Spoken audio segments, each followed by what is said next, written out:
Hello students, we're going to continue today with the second part of the endocrine system. But before going into the endocrine system, we're going to distinguish and compare the endocrine system with the exocrine system, specifically the glands. And so we're going to have a comparison of the exocrine versus the endocrine gland. This is going to be in two parts. The first part is going to be devoted to the exocrine glands and the second part to the endocrine gland. First, let's draw a typical exocrine gland. Okay, here we have a typical exocrine gland. The exocrine gland has two parts. The long part, which is the duct, and the spiral part here, which is the glandular portion. And so what we're going to do, we're going to shade the glandular portion. We're going to shade it a red color. Just want to be able to distinguish between the two. So this is the glandular portion. This is where the secreted material is actually made. And in the next section, which we'll shade in green, this will be the actual duct. Okay, I'll leave the duct there. And here, this is the opening. So that is a typical exocrine gland. Let's just define a few of these features here. This is the duct. This region here, this is the glandular portion.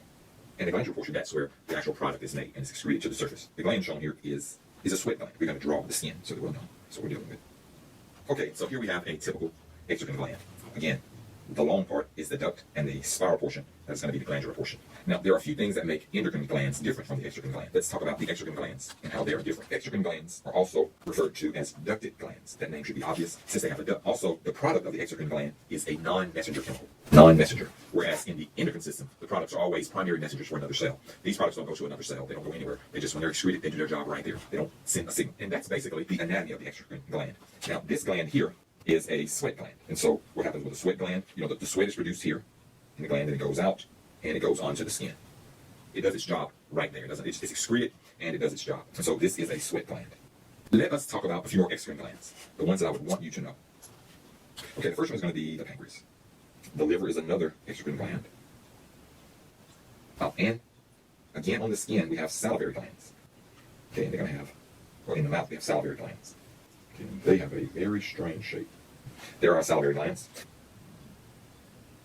So we have just a few representative exocrine glands. We have the pancreas, the liver, and the salivary gland. And we've already shown the first one, which is the sweat gland in this case.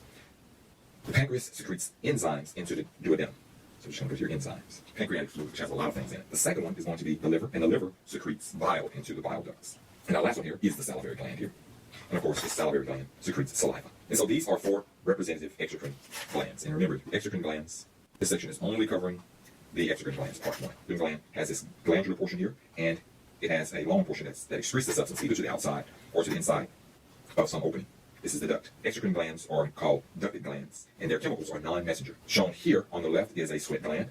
Other representatives of the exocrine gland include the pancreas, which secretes pancreatic fluid, which has lots of enzymes in it, into the intestines, the liver, which secretes bile, and the salivary glands, which, of course, secrete saliva. And this is our overview of the exocrine glands. Hope that you've learned something here.